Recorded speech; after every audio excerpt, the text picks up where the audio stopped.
Good to see you, sir.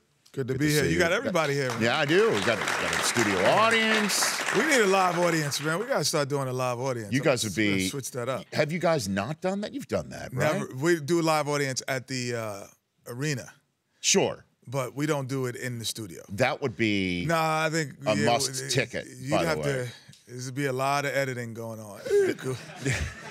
Well, doesn't KG's got the curse button, right? Well, I invented the cuss button for him. Okay. We would need the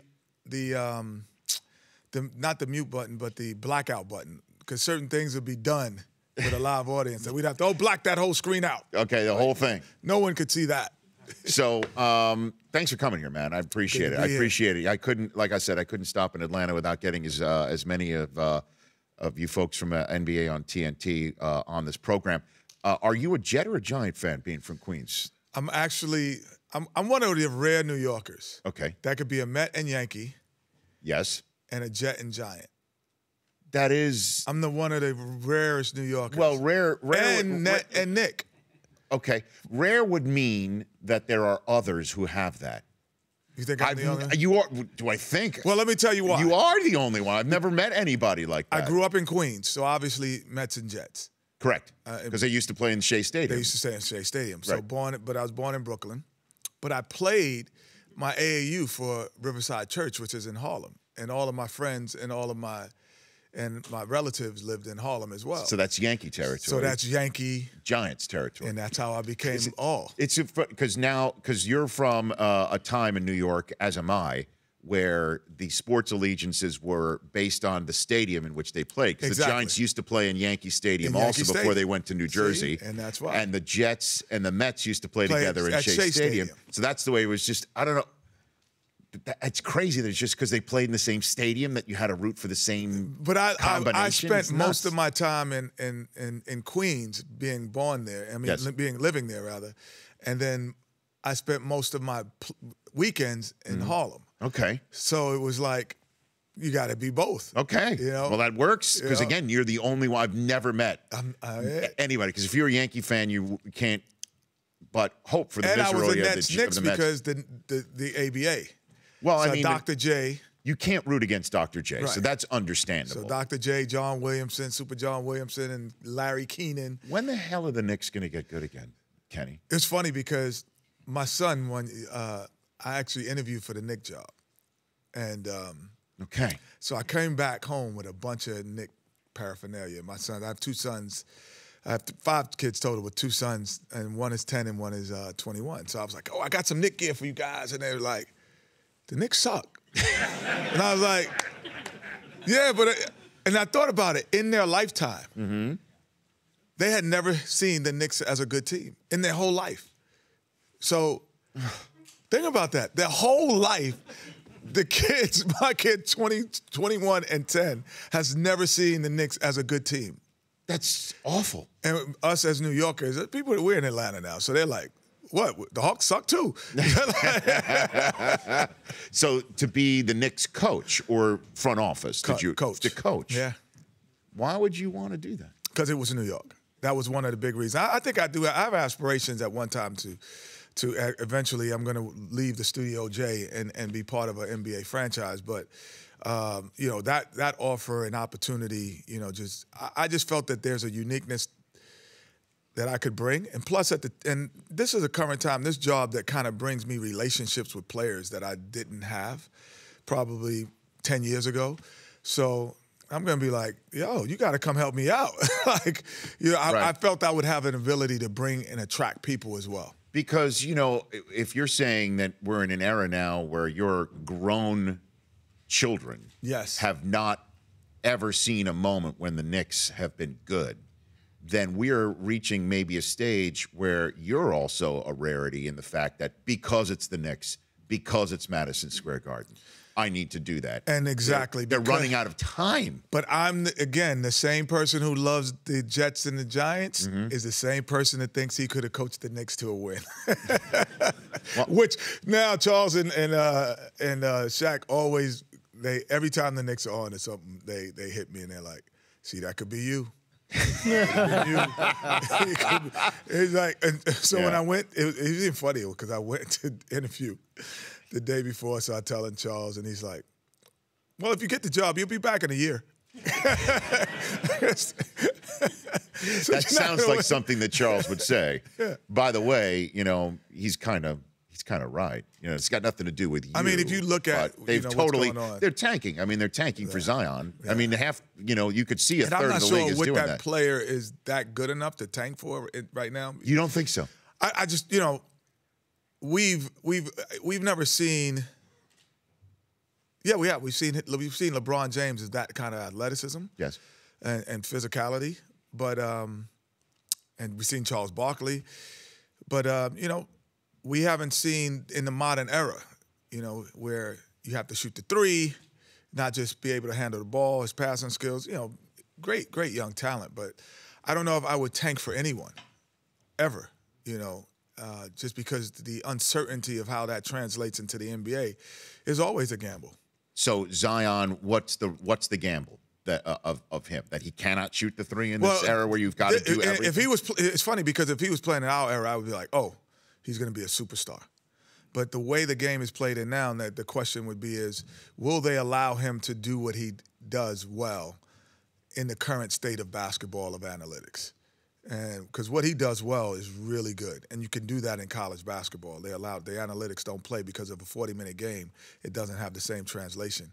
But in pro basketball, they look at it and they say, no, we're not taking those shots. We're not taking these type of shots. What is going on? Kenny Smith here on the Rich Eisen Show. I mean, we're seeing it right now with Harden, the run that he's on right now, where sometimes it is just breathtaking watching him play. And then there are other times he'll go 11 for 34 and still have a 37-point night, and they lose. Right? So what's the end game here, do you think, with the combination of analytics and talent in the NBA now in 2019? There's the analytics are also built on style of play. And, you know, so if you're playing a certain style, your analytics are going to be skewed a certain way. So that's where coaching comes in. Understanding that you could, let's say Sam Cassell that I played with. You know, he's a coach of the Clippers now, assistant coach. He could make 6 out of 10 in between shots every time.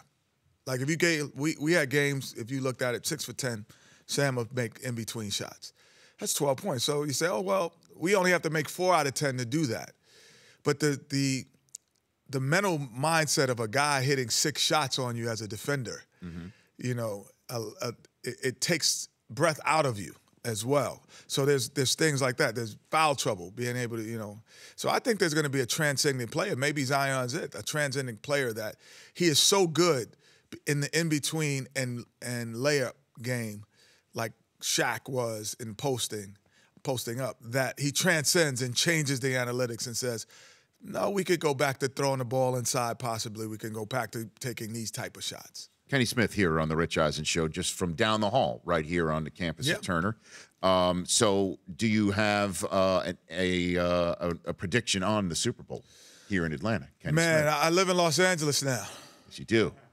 I don't see that many Rams. Well, no, there's one in the back right there. Oh, they're in the back. They're in the back. Well, that guy's there, like he's dressed in the old, old heaven can wait. Oh, there he is. Yeah, he's got the old school one. Okay. He's got the old school one. So I think by default, I'm rooting for the Rams. Okay. I just would hate to go live the rest of the summer knowing that everyone's miserable they lost. I don't want to be in LA if they're miserable. I want everybody to be euphoric. Well, everyone, you know, if the Patriots lose, people in New England, as you know, I think they bask in being miserable. Chris is one of those people right over there. Correct. You know, that's fine. Los Angeles, they lose a Super Bowl. I mean, it would literally be 24 to 48 hours, and then it's 75 and sunny, and there's million, you know, you could go. Yeah, I would be on the beach upset. But I wouldn't be in the snow. Yes, right. You know, shoveling snow. So a New England fan, like, oh, we lost it this time, and Brady's 40, and oh my goodness. Yeah, I know. Yeah, I think. But I'm rooting for the Rams. You think they can pull it off, though? What do you think? I'm rooting for the Rams. Okay, very good. I like that. I like that. Is there an equivalent to Brady in the history of the NBA that you could think of? And obviously, Jordan is one in terms of rings, but Jordan never lost in the finals. Right. but somebody who just keeps playing and it gets better with age. Is there an equivalent that you could come up with? We're in the era of this guy, LeBron James. Like, the run that he's had for the last 12 years, obviously the rule changes have helped him stay at the level that he's at as well. The no hand check rule, and that's why guys like Vince Carter and Ginobili could play the 40. But because Mahorn's not in the middle of the lane going to take your and you're not slowed down out. at any. You're never slowed down. If you watch an NBA game now, this will be the first time that you'll see a guard bring the basketball up from baseline to three-point line and no one touches him. I watched the game and I'm just in amazement because I still have imprints of Derek Harper's hand. It's right on your on my back, right? From the Knicks series, but in the finals. But I think LeBron James would be that every year because these rules allow you to be good older in the NBA, and you could still stay consistent. So he is the Tom Brady of the NBA. Yeah, I guess I'm wondering if we could continue this analogy with the rule changes in the NFL. In a way that you can't hit a quarterback in certain parts. Without question. Right. But Brady is also smart enough to get rid of the ball. I mean, is LeBron doing anything that you see that's extending his career? I know he's still hurt right now, but you think has he changed his style of play in a way that can help him play longer? Well, he's the older you get, the longer your jump shot becomes. If you notice, he shoots more threes now. And because of that, you can get to the rim, but it's much more difficult at times when it is a half-court set. His jump shot has improved dramatically. So he will settle and take the three, where early in his career he wouldn't settle for that. He would attempt to get to the rim. And so his ability to shoot the basketball has gotten better. And now, I guess last one for you here, Kenny Smith. Do you buy into the fact that Anthony Davis's agent, same as LeBron, who LeBron is also an owner of the agency, has made these maneuvers public to get AD to Los Angeles, and then all of a sudden Kyrie is rumored to be open to a reunion, and Klay Thompson would be raising his hand saying, I'm coming in July if all this happens? Do you buy into all that right now? I would say this.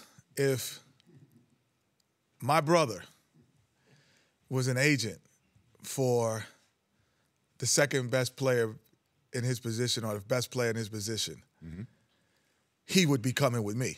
There's no way. I mean, it is obvious that is part of a possible plan. Now, ultimately, his allegiance is to what's best for Anthony Davis. Rich Paul. That's his ultimate. But what's best for him is Los Angeles.